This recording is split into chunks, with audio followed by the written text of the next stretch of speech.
રાષ્ટ્રીય પોષણ સપ્તાહ આ વિષય પર ડોક્ટર વાચિની ભટ્ટ સાથેની ત્રિલોક સંઘાણીની વાતચીત.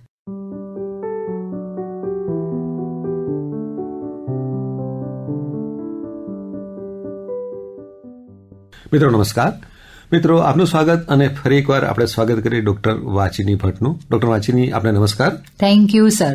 મિત્રો ડોક્ટર વાચિની આકાશવાણી સાથે વર્ષોથી જોડાયેલા છે, અમદાવાદની જાણીતી હોસ્પિટલ સાથે સંકળાયેલા છે અને આજે આપણે એમની સાથે ફરીવાર એમનો જે પસંદગીનો સબ્જેક્ટ છે, પસંદગીનો વિષય છે, એમના વિશે વાત કરવાની છે. ડોક્ટર વાચિની, સપ્ટેમ્બરનું પહેલું અઠવાડિયું એટલે આપણે મનાવીએ રાષ્ટ્રીય પોષણ સપ્તાહ. યસ. તો આ વર્ષની થીમ શું છે?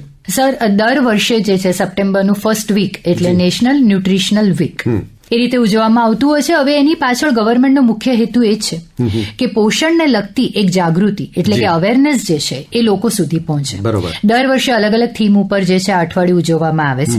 હવે જો આ વર્ષના થીમની વાત કરીએ તો એ છે કે પોષણ દરેક જણ માટે છે. ન્યુટ્રિશન ઇઝ ફોર એવરીવન, અથવા તો nutritious food is four everyone, from children two elderly. એટલે કે બાળક હોય કે મોટી વયની વ્યક્તિ હોય, બધા જ માટે પોષક ઘટકોથી સભર એવું ભોજન, એવું આહાર એ અનિવાર્ય છે. બરોબર છે. હવે પોષણનું મહત્વ શું છે એમ તો આપણે બધા જાણીએ છીએ, છતાં પણ આપણે એવું લાગે કે આપણે શ્રોતા મિત્રોને થોડું યાદ કરાવી દઈએ કે આપણા રોજબરોજના જીવનમાં પોષણયુક્ત ખોરાકનું મહત્વ શું છે, પોષણનું મહત્વ શું છે. ચોક્કસ. જો આપણે હેલ્ધી લાઇફસ્ટાઇલની વાત કરતા હોઈએ તો સૌથી અગત્યનું પાસું જે છે એ છે હેલ્ધી ફૂડ.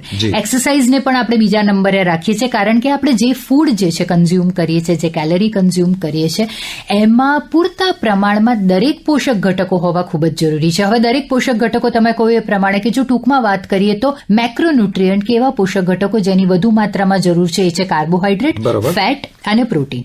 અને માઇક્રોન્યુટ્રિયન્ટ કે જેની ખૂબ જ ઓછી માત્રામાં જરૂર છે પણ જરૂર છે એ છે મિનરલ્સ, વિટામિન્સ અને ફાઇબર્સ. અને પાણી, કે હંમેશા જયારે પોષક ઘટકોની વાત કરીએ ત્યારે બધું જ યાદ રહે પણ ક્યાંક ને ક્યાંક હાઇડ્રેશનનું મહત્વ જે છે એ આપણે ભૂલી જઈએ છીએ.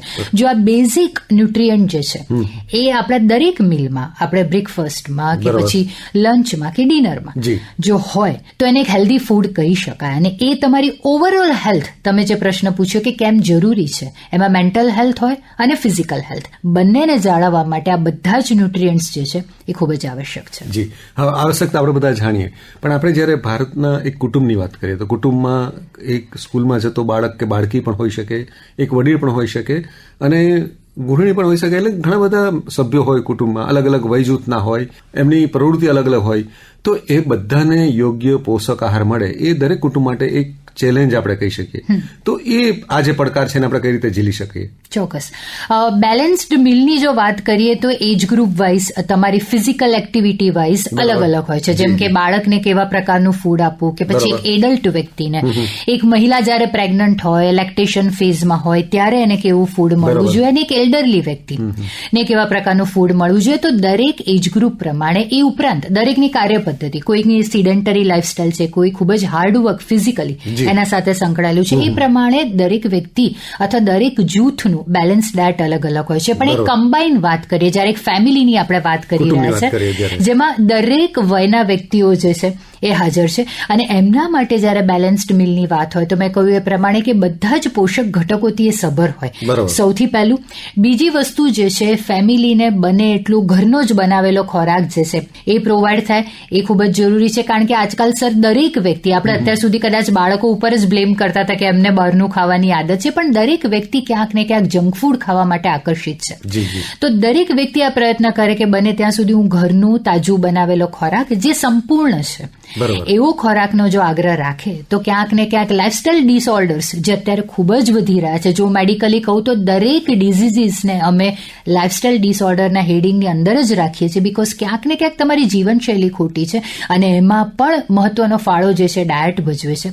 એટલે ક્યાંક તમે જે ખોટી કેલરી કે ખોટું ફૂડ લો છો એ તમારી હેલ્થ બગાડે છે. એટલે દરેક ફેમિલી માટે જો આટલું ધ્યાન રાખે ગૃહિણી કે મારે ઘરનો જ બનાવેલો ખોરાક એમની પસંદીતા જે છે ફ્લેવર એડ કરીને આપવો છે તો ક્યાંક ને ક્યાંક કુટુંબનું સ્વાસ્થ્ય જે છે એ જળવાઈ રહે.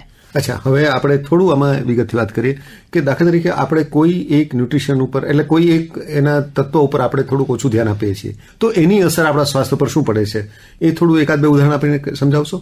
સર, આવા ઘણા બધા કેસીસ જે છે આજકાલ જોવા મળે છે. એમાં ક્યાંક ને ક્યાંક એવું છે કે જેટલી ફૂડ વિશેની માન્યતાઓ અથવા તો એનું જે નોલેજ જે છે જેટલું ઇઝીલી અવેલેબલ છે એ ક્યાંક ને ક્યાંક કન્ફ્યુઝન અને મીથ ઉભા કરે છે. તમે જે કહ્યું એ પ્રમાણે કે સિમ્પલ એક એક્ઝામ્પલ આપો કે કાર્બોહાઈડ્રેટ. બરોબર. હવે કીટો ડાયટ કરીને એક એવું નવું ટ્રેન્ડી ડાયટ છે કે જેમાં કાર્બને બિલકુલ બંધ કરી દેવામાં આવે છે.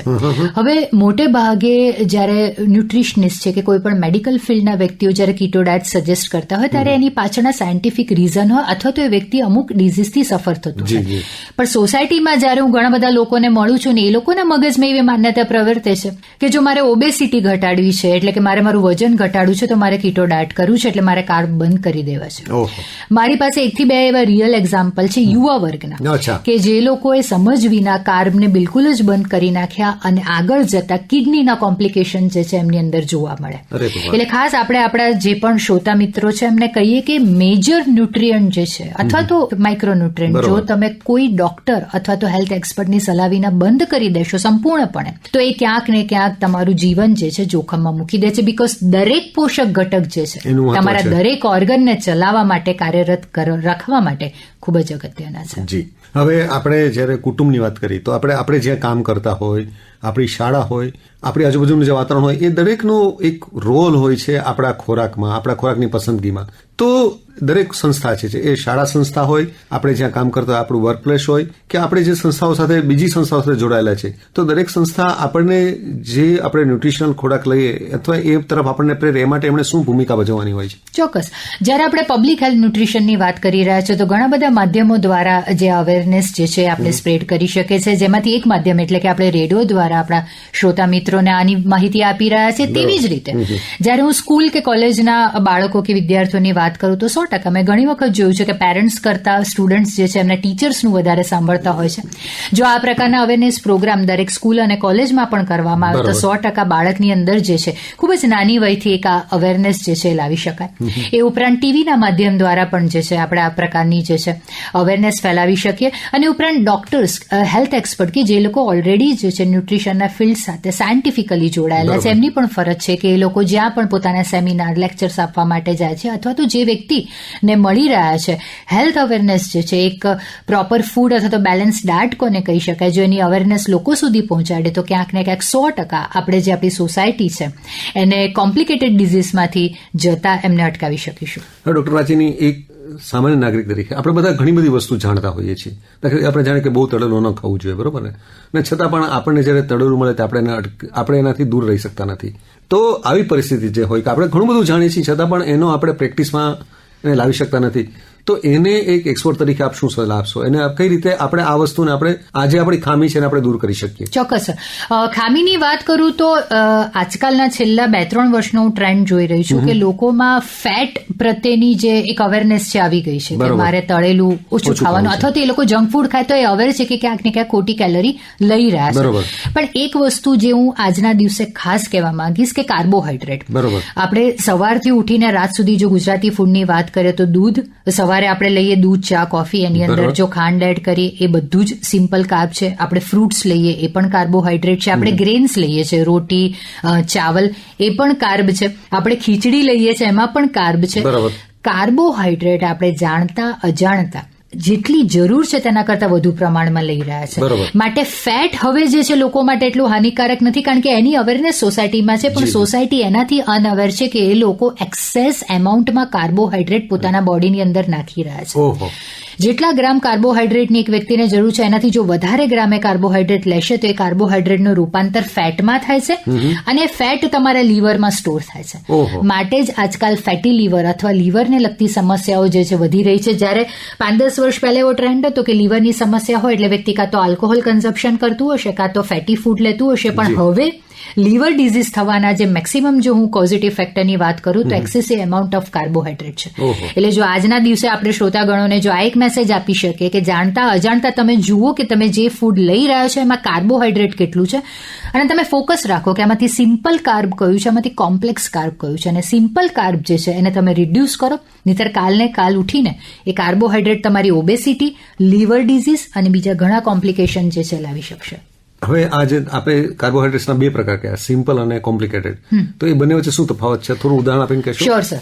સિમ્પલ કાર્બોહાઈડ્રેટનું ઉદાહરણ આપો અને કોમ્પ્લેક્સનું આપો, અને બંનેનું શું રોલ છે બોડીની અંદર એ હું તમને કહું. એક સિમ્પલ એક્ઝામ્પલ કે ડાયાબિટીસના પેશન્ટને આપણે ઘણા ડોક્ટર્સ એવી સલાહ આપતા હોય છે કે ઘઉંની રોટલી ના ખાઓ, તમે બાજરી જુવારની રોટલી ખાઓ. બરોબર છે. ઘઉં જે છે સિમ્પલ કાર્બ છે અને બાજરી, જુવાર, રાગી એ કોમ્પ્લેક્સ કાર્બોહાઈડ્રેટ છે. હવે આવું કેમ કહેતા હોય છે?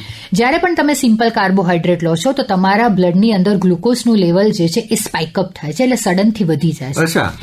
એના કારણે તમને બિલકુલ એનર્જી લાગે છે, પણ એ જેટલું સડનલી વધે છે એટલું સડનલી ઘટી જાય છે, એટલે પાછું તમને જે છે એક હંગર ક્રિએટ થાય છે, એવું લાગે છે બોડીમાં એનર્જી નથી, તમારું બોડી ફરીથી કાર્બોહાઈડ્રેટ માંગે છે. આ સડન જ્યારે ગ્લુકોઝ લેવલ જ્યારે વધે તો ડાયાબિટીસ પેશન્ટ માટે એ જે હાનિકારક છે.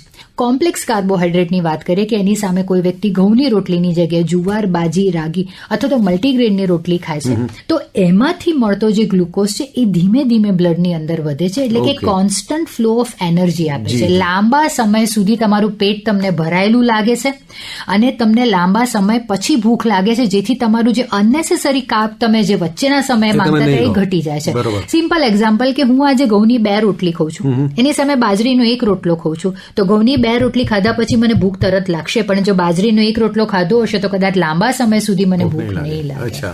માટે દૂધ, ખાંડ, વધારે પડતા ગળપણવાળા ફ્રૂટ્સ, ઘઉં, ચોખા, રિફાઇન્ડ ફ્લોર, આ બધા જ સિમ્પલ કાર્બ છે, એટલે આનું પ્રમાણ તમારે તમારા ફૂડની અંદર ઘટાડવું.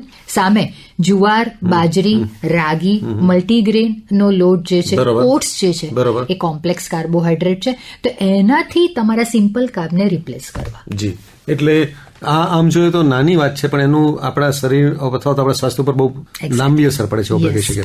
હવે અંતમાં એક તબીબ તરીકે આપણે કહેવાય ને પોષણ શાસ્ત્રી તરીકે અમારા શ્રોતા મિત્રોને ડોક્ટર વાચીનો સંદેશ શું હશે? ચોક્કસ. આ ન્યુટ્રિશનલ વીક નિમિત્તે ખાસ મારો સંદેશ જે છે દરેક શ્રોતાગણને રહેશે કે બને ત્યાં સુધી હેલ્ધી ફૂડ જ લો, રેગ્યુલર તમારું હેલ્થ ચેકઅપ કરાવતા રહો, હેલ્ધી ફૂડને જેટલું સ્થાન આપો છો એટલું જ રેગ્યુલર એક્સરસાઇઝને સ્થાન આપો, અને જેટલું ફિઝિકલ હેલ્થને તમે સ્થાન આપો છો એટલું જ મેન્ટલ હેલ્થ માટે તમે વિચારતા થાઓ, તો તમે 100% જે છે હેપી અને હેલ્ધી લાઈફ જે છે એ જીવી શકશો. જી, તો આ સંદેશ સાથે આપણે અટકીએ. ડોક્ટર વાચીની આપણે કેટલીક બહુ જ ઉપયોગી માહિતી જે આપણા બધાને જીવનને સ્પર્શે છે એવી માહિતી આપી, સરળ ભાષામાં આપી, એ બદલ આપનો ખૂબ ખૂબ આભાર અને આપને ખૂબ શુભેચ્છા. Thank you so much. Thank you.